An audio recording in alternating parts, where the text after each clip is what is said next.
بسم اللہ الرحمن الرحیم۔ السلام علیکم اسٹوڈنٹس کیسے ہیں آپ؟ یقیناً آپ ٹھیک ہوں گے اور اپنا کام بھی کر رہے ہوں گے۔ بیٹا آپ لوگ اپنی نوٹ بکس ریڈی رکھیں۔ آپ کو سرکولر تو مل ہی گیا ہے کہ آپ نے نوٹ بکس جو ہیں چیک کرنے کے لیے بھیجنی ہے۔ پلیز اپنی ہینڈ رائٹنگ کا خیال رکھنا ہے اور مارجن لائن کا ود ڈیٹ کام کریں آپ، اور جس ڈیٹ کا آپ کو مینشن کیا ہے اسی ڈیٹ پہ آپ لوگ اپنی نوٹ بکس جو ہیں وہ اسکول پہنچا دیں۔ اسٹوڈنٹس آج آپ نے پیج نمبر 79 مہمانوں کے حقوق سے ریڈنگ سٹارٹ کرنی ہے۔ تو آپ یہ اپنی کاپیز بکس کھول لیں اور پینسل ہاتھ میں رکھ لیں اور دھیان سے ریڈنگ کرنی ہے تاکہ آپ کو سمجھنے میں آسانی ہو۔ اسلام نے مہمانوں کو اللہ تعالیٰ کی رحمت قرار دیا ہے اور ان کے حقوق ادا کرنے کی تاکید کی ہے۔ ہمارے پیارے نبی حضرت محمد صلی اللہ علیہ وسلم بے حد مہمان نواز تھے۔ آپ صلی اللہ علیہ وسلم کے گھر میں جب بھی کوئی مہمان آتا تو آپ صلی اللہ علیہ وسلم اس کی خوب خدمت کرتے، اس کی ضرورتوں کا خیال رکھتے، اس کی کسی بات کا برا نہ مناتے، اسے عزت و تکریم سے رخصت کرتے۔ آپ صلی اللہ علیہ وسلم کا ارشاد ہے، من کان یؤمن باللہ والیوم الآخر فلیکرم ضیفہ، یعنی اس کا ترجمہ ہے جو کہ اللہ تعالیٰ اور آخرت پر ایمان رکھتا ہو اس پر لازم ہے کہ مہمان کا احترام کرے۔ مہمان نوازی تمام انبیاء کرام علیہ السلام کی سنت ہے۔ حضور صلی اللہ علیہ وسلم کی زندگی میں مہمان نوازی جذبہ احسار اور قربانی کا بہترین نمونہ ہے۔ خود بھوکے رہتے اور دوسروں کو کھلاتے، کئی دن تک گھر میں فاقے رہتے، چولہا نہ جلتا، لیکن سائل مین سوال کرنے والا کبھی اس در اقدس، در مین ہوتا ہے دروازہ، اقدس مین مبارک، یعنی مبارک دروازے، یعنی حضور صلی اللہ علیہ وسلم کے گھر سے خالی نہ گیا۔ سربراہ مملکت ہونے کے باوجود آپ صلی اللہ علیہ وسلم نے اور آپ صلی اللہ علیہ وسلم کی ازواج مطہرات نے کبھی سیر ہو کر کھانا نہیں کھایا، سیر ہو کر یعنی پیٹ بھر کے، لیکن دوسروں کی ضروریات کا ہمیشہ خیال رکھا۔ ایک دفعہ ایک بھوکا شخص بارگاہ رسالت آپ صلی اللہ علیہ وسلم میں حاضر ہوا۔ حضور صلی اللہ علیہ وسلم نے اپنی حاجت بیان کی۔ اس وقت آپ صلی اللہ علیہ وسلم کے گھر پانی کے علاوہ کچھ نہ تھا۔ ایک صحابی نے اسے اپنے ہاں مہمان ٹھہرا لیا۔ گھر پہنچے تو معلوم ہوا کہ کھانا صرف بچوں کے لیے کافی ہے۔ انہوں نے اپنی بیوی سے کہا کہ بچوں کو بہلا کر بھوکا سلا دو، اور جب مہمان کے ساتھ کھانا شروع کر دیا جائے تو کسی طرح سے چراغ بجھا دینا تاکہ مہمان یہی سمجھے کہ ہم کھانے میں شریک ہیں۔ ایسا ہی کیا گیا۔ مہمان نے پیٹ بھر کر کھانا کھایا اور میزبان بھوکے رہے۔ یہ بیٹا اب پیج نمبر 80 کی میں ریڈنگ کر رہی ہوں۔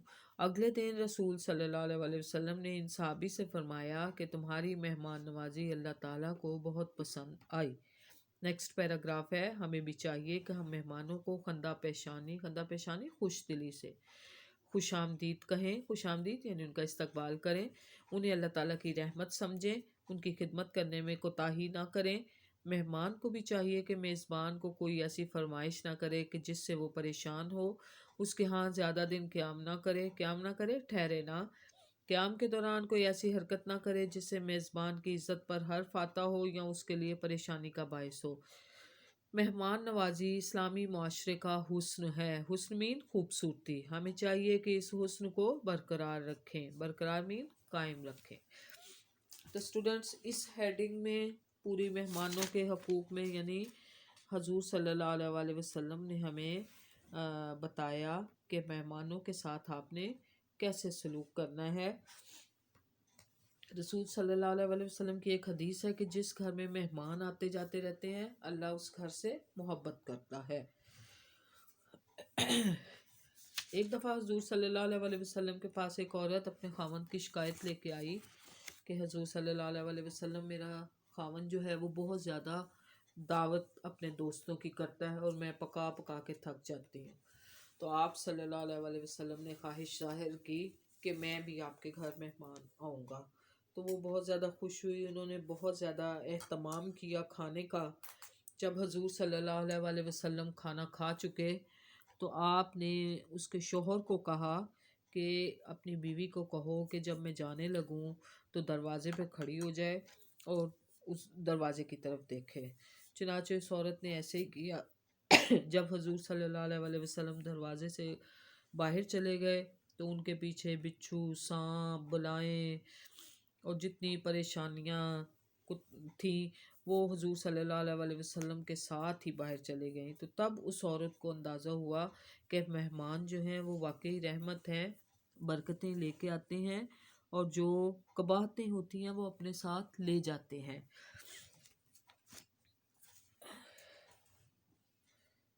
تو حضور صلی اللہ علیہ وسلم کی ایک اور حدیث ہے کہ جب مہمان جانے لگے تو اس کو دروازے تک چھوڑنے جاؤ، کیونکہ اللہ تعالیٰ جو ہے اس طرح اللہ تعالیٰ آپ سے راضی ہوگا۔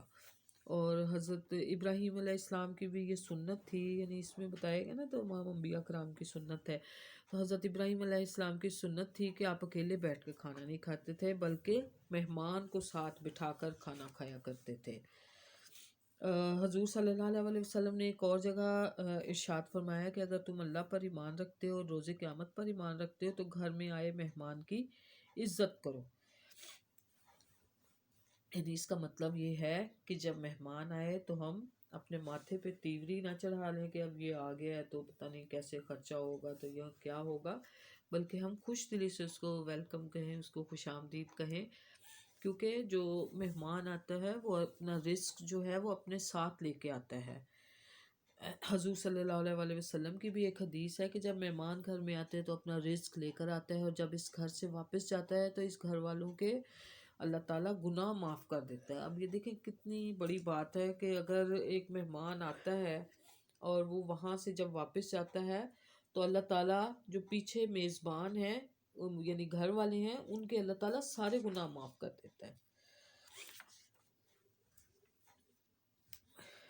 ایک دفعہ حضرت علی جو ہیں مسجد کے باہر کھڑے تھے رضی اللہ تعالیٰ عنہ، اور تو حضرت سلمان فارسی وہاں سے گزرے تو انہوں نے پوچھا کہ آپ یہاں کیوں کھڑے ہیں؟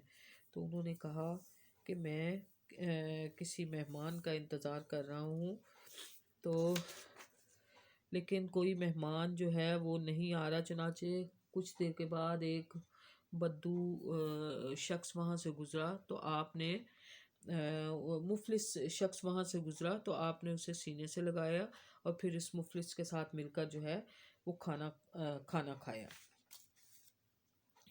اسی طرح حضور صلی اللہ علیہ وسلم کی جو ازواج مطہرات بھی تھیں، یعنی حضور صلی اللہ علیہ وسلم یا حضور صلی اللہ علیہ وسلم کے جو صحابہ کرام ہیں، تو اگر وہ روزہ بھی رکھا ہوا ہوتا تھا اور روزہ افطار کرنے لگتے تھے تو کوئی سائل آ جاتا تھا تو آپ اس کو وہ دے دیتے تھے اور خود کھجور سے ہی روزہ افطار کر لیتے تھے۔ اور ان کی ازواج مطہرات نے بھی مطلب اس بات کا ذکر کیا ہے کہ ہم نے کبھی سیر ہو کر یعنی پیٹ بھر کے کھانا ہی نہیں کھایا، کیونکہ حضور صلی اللہ علیہ وسلم بھی جو ہیں وہ خوش ہوتے تھے کہ کوئی مہمان جو ہے ان کے ساتھ جو ہے وہ بیٹھ کے کھانا کھائے۔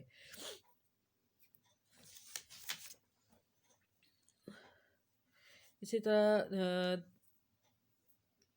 حضور صلی اللہ علیہ وسلم نے فرمایا کہ جس گھر مہمان آتا ہے تو اس گھر اللہ تعالیٰ رحمت برساتا ہے، اور جب تک مہمان رہتا ہے 70,000 فرشتوں کو حکم دیتا ہے کہ اس گھر میں رہنے والوں کے لیے دعائے مغفرت کرتے رہو۔ اور جب مہمان کھانا کھاتا ہے تو اللہ تعالیٰ حضرت میکائیل علیہ السلام کو کہتا ہے کہ اس مہمان نواز انسان کے خلوص کے بدلے اس کے رزق میں فراوانی کر دو، یعنی اس کا رزق جو ہے اس میں اضافہ کر دو۔ یعنی دیکھیں کہ اگر ہم کسی کو کھانا کھلاتے ہیں، کوئی ہمارے گھر آ جاتا ہے اور خندہ پیشانی سے اس کے ساتھ خوش دلی سے ملتے ہیں، اور جو بھی گھر میں چیز مل جائے کھانے پینے کے اس کو پیش کرتے ہیں، تو اللہ تعالیٰ کتنا زیادہ خوش ہوتا ہے کہ ہمارے گناہ جو ہے وہ معاف کر دیتا ہے، ہمارے اوپر اپنی برکتیں رحمتیں نازل کرتا ہے، اور یہی ہمارے معاشرے کا جو ہے نا حسن ہے یہ۔ یعنی حضرت میکائیل علیہ السلام کو جب وہ کہتے ہیں کہ اس مہمان نواز انسان کے خلوص کے بدلے اس کے رزق میں فراوانی لکھ دو، اور جب مہمان کھانا کھا کر چلا جاتا ہے تو اللہ اس مہمان نواز انسان کے خلوص کو دیکھ کر کہتے ہیں کہ اس انسان کے وہ گناہ بھی معاف کر دو جو حقوق اللہ سے تعلق رکھتے ہیں، اور اس کا انعامہ مال سے وہ چیزیں یعنی وہ جو گناہ ہیں وہ مٹا دو۔ یعنی کہنے کا مطلب یہ ہے کہ حضور صلی اللہ علیہ وسلم نے ہمیں اپنی زندگی میں یہ کر کے دکھایا، ان کی احادیث سے ہمیں ظاہر ہوتا ہے کہ مہمان کی کتنی زیادہ عزت ہے۔ اور اگر ہم مہمان کی عزت کریں گے تو ایک معاشرے میں ایک خوبصورتی پیدا ہوتی ہے، یعنی لوگ ایک دوسرے کی عزت کرتے ہیں اور احترام کرتے ہیں، اس کو خوش دلی سے ملتے ہیں، تو اس سے معاشرے میں حسن پیدا ہوتا ہے، اور ہمیں بھی چاہیے کہ ہم اس معاشرے کا جو حسن ہے وہ ہمیشہ قائم رکھیں۔ اسٹوڈنٹس ڈائری ہے، پیج نمبر 79 نیکسٹ ہاف، اور پیج نمبر 80 کے ہاف یعنی حقوق العباد کا جو ہے اس کی ریڈنگ آپ نے کرنی ہے۔ اس کے علاوہ میں بار بار آپ کو کہہ رہی ہوں کہ اپنی کاپیز آپ لوگ ریڈی رکھیں، اور یہ نہ ہو کہ کاپیز چیک کرنے کے لیے آئیں تو نامکمل کام ہو، پلیز اس کو ساتھ ساتھ کریں۔ اگر نہیں کیا ہوا تو جتنے لیکچرز ہوئے ہیں وہ سارا آپ جو نوٹ ڈاؤن کر لیں اپنی کاپیز پہ۔